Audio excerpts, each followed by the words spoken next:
Hello friends, সবাই কেমন আছেন? আশা করি ভালো আছেন। আজ আমি অসীম আছি আপনাদের সাথে।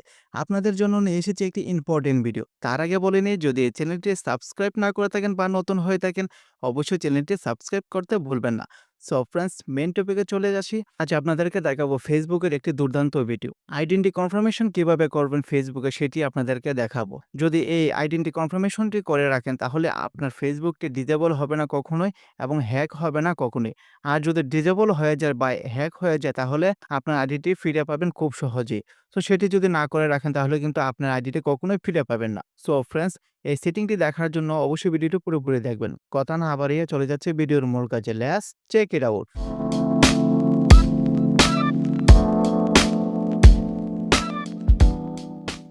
সো ফ্রেন্ডস, ফার্স্টেই আপনি যে কাজটি করবেন, আপনি চলে যাবেন আপনার ফেসবুকে চলে যাওয়ার পর থ্রি ডটে চলে যাবেন। তারপর উপরে দেখতে পাচ্ছেন সেটিং নামে একটি অপশন, সেখানে আপনারা ট্যাপ দিবেন। নিচে থেকে আপনারা অপশনটি পেয়ে যাবেন সেটিং। উপরে দেখতে পাচ্ছেন সেটিং, সেখানে চলে যাবেন। সেখানে চলে যাওয়ার পর অনেকগুলো অপশন চলে এসেছে দেখতে পাচ্ছেন।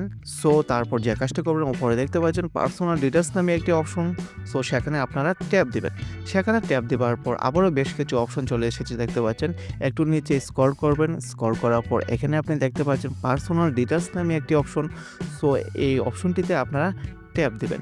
সেখানে ট্যাপ দেওয়ার পর যে কাজটি হবে, এই যে দেখতে পাচ্ছেন আবারও ৩টে অপশন চলে এসেছে। তার মধ্যে নিচে দেখতে পাচ্ছেন আইডেন্টি কনফার্মেশন নামে একটি অপশন। সো এই সেটিংটিতে আপনারা ট্যাপ দিতে হবে। সো ফার্স্টে সেটিতে ট্যাপ দিবেন। সেটিতে ট্যাপ দেওয়ার পর আবারও বেশ কিছু অপশন চলে এসেছে দেখতে পাচ্ছেন। তারপর নিচে যে অপশনটি দেখতে পাচ্ছেন কনফার্ম ইউর আইডেন্টি নামে একটি অপশন। সো সেখানে আপনারা ট্যাপ দিবেন। সেখানে ট্যাপ দেওয়ার পর নিচে দুটি অপশন চলে আসবে দেখতে পাচ্ছেন, এই যে দেখতে পাচ্ছেন। সো প্রথম যে অপশনটি দেখতে পাচ্ছেন, সেখানে আপনারা ট্যাপ দিবেন। সেখানে ট্যাপ দেওয়ার পর আবারও বেশ কিছু অপশন চলে আসবে। এখন আপনাদেরকে কান্ট্রি সিলেক্ট করতে হবে। সো ফার্স্টে সিলেটে ট্যাপ দিবেন। সিলেটে ট্যাপ দেওয়ার পর আপনি যে দেশে থাকেন সেই দেশটি আপনি সিলেক্ট করতে হবে। দেখতে পাচ্ছেন এখানে বেশ কিছু দেশের নাম চলে এসেছে। আপনি যে দেশে থাকেন, আমি বাংলাদেশি যেহেতু, সো আমি বাংলাদেশ সিলেক্ট করব। সো সিলেক্ট করে ফেললাম বাংলাদেশ। তারপর দুটি অপশন এখানে চলে এসেছে। আমি একটু কথা বলি, এখানে একটু মনোযোগ সহকারে শুনলেন। নিচে যে অপশনটি দেখতে পাচ্ছেন টু ফ্যাক্টর অথেন্টিকেশন, সেটি কিন্তু আপনাদেরকে অন করতে হবে। সেটি যদি অন না করেন, তাহলে কিন্তু আপনারা এই কাজটি করতে পারবেন না। সেটি যদি অন না করতে পারেন, তাহলে এই ভিডিওর কমেন্ট বক্সে কমেন্ট করবেন, আপনাদের জন্য নতুন ভিডিও নিয়ে আসবো। সো ফ্রেন্ড, তারপর আপনার টু ফ্যাক্টর অন করবেন। অন করার পর এখন পর্যন্ত আসতে পারবেন। সো তারপর উপরে দেখতে পাচ্ছেন পার্সোনাল আইডি। সো পার্সোনাল আইডিতে আপনারা ট্যাপ দিবেন। সেখানে ট্যাপ দেওয়ার পর আবারও বেশ কিছু অপশন চলে আসবে দেখতে পাচ্ছেন। এই যে উপরে দেখতে পাচ্ছেন দুটি অপশন চলে এসেছে। তার মধ্যে ফার্স্ট যে অপশনটি দেখতে পাচ্ছেন আপলোড ইউর আইডি। সো সেটি সিলেক্ট করবেন। সেটি সিলেক্ট করার পর নিচে দেখতে পারবেন নেক্সট নামে একটি অপশন। সো তারপর নেক্সটে আপনারা ট্যাপ দেবেন। নেক্সটে ট্যাপ দেওয়ার পর এখানে দেখতে পাচ্ছেন choice type of ID to upload. আপনি কোনটি দিয়ে ভেরিফিকেশন করতে চান, মানে আইডেন্টি কনফার্ম করতে চান, সেটি আপনার সিলেক্ট করতে হবে। এখানে ফার্স্টেই দেখতে পাচ্ছেন পাসপোর্ট, তারপর ড্রাইভিং লাইসেন্স, তারপর ন্যাশনাল আইডি কার্ড। সো এখানে ৩টা অপশন দেওয়া রয়েছে, আরও অপশন আছে। সো সেগুলো দেখার দরকার নেই। আপনার যদি পাসপোর্ট থাকে, তাহলে সেটি দিয়ে করতে পারবেন। আপনি যদি ড্রাইভিং লাইসেন্স থাকে, সেটি দিয়ে করতে পারবেন। আপনার যদি ন্যাশনাল আইডি কার্ড থাকে, তাহলে সেটি দিয়েও করতে পারবেন। সো এখানে দেখতে পাচ্ছেন সি মোড়ে ট্যাপ দেওয়ার পর এখানে আরও অপশন রয়েছে। সো এখানে দরকার নেই, আপনারা সোজা চলে যাবেন ন্যাশনাল আইডি কার্ডে। সো ন্যাশনাল আইডি কার্ডটি এই সেটিংটা আপনারা সিলেক্ট করবেন। সিলেক্ট করার পর নিচে দেখতে পাচ্ছেন নেক্সট অপশন নামে একটি অপশন রয়েছে। সো নেক্সটে আপনারা ট্যাপ দেবেন। নেক্সটে ট্যাপ দেওয়ার পর একটু প্রসেসিং হবে। প্রসেসিং হওয়ার পর দেখতে পাচ্ছেন একটি অপশন চলে এসেছে। তার মধ্যে উপরে আপনারা দেখতে পাচ্ছেন take a photo of your ID.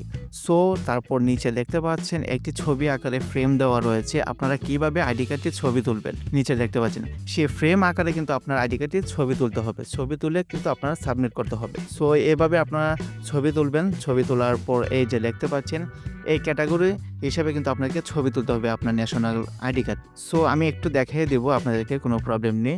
তারপর এখান থেকে নিচে চলে যাবেন। নিচে চলে যাওয়ার পর এখানে দেখতে পাচ্ছেন গেট স্টার্ট নামে একটি অপশন।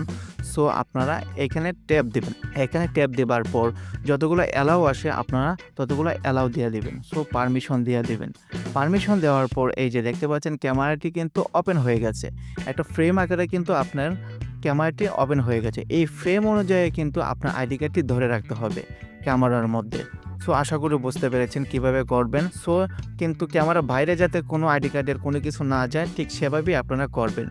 আপনারা আইডি কার্ডের ফটোটি কিন্তু ভালোভাবে তুলবেন, না হলে কিন্তু আপনার আইডি কার্ডটি নিবে না। সো আরেকটি কথা আপনাদেরকে বলে রাখি, আইডি কার্ড অনুযায়ী আপনার ফেসবুকের নাম এবং বার্থডেটি কিন্তু সঠিক থাকতে হবে, একদম ম্যাচিং থাকতে হবে। না হলে কিন্তু আপনার আইডেন্টি কনফার্ম কিন্তু হবে না। সো ফ্রেন্ডস, আশা করি বুঝতে পেরেছেন কিভাবে কি করবেন এই সেটিংটি। যদি এই সেটিংটি একবার করে ফেলতে পারেন তাহলে কিন্তু আর কোনো প্রবলেম হবে না আপনার আইডি কার্ডে। সো তারপর আইডি কার্ডটি আপনারা ছবি তুলবেন, ছবি তোলার পর তারপর সাবমিট করে দিবেন। সাবমিট করার পর আপনার ৭২ ঘন্টা বা ৪৮ ঘন্টা আপনাদেরকে ওয়েট করতে হবে। ওয়েট করার পর আপনার আইডিতে একটি নোটিফিকেশন যাবে। যদি আপনার সবকিছু সঠিক থাকে, সব তথ্য যদি সঠিক থাকে তাহলে কিন্তু আপনার আইডি কনফার্মেশন হয়ে যাবে। সো ফ্রেন্ডস, আশা করি বুঝতে পেরেছেন কিভাবে করবেন আইডেন্টি কনফার্মেশন। যদি ভিডিওটি ভালো লেগে থাকে, একটু উপকার হয়ে থাকে, অবশ্যই চ্যানেলটির পাশে থাকবেন। এমন যদি আরও ভিডিও পেতে চান অবশ্যই লাইক কমেন্ট শেয়ার করবেন। ভিডিওটি পুরোপুরি দেখার জন্য আপনাদের সবাইকে ধন্যবাদ।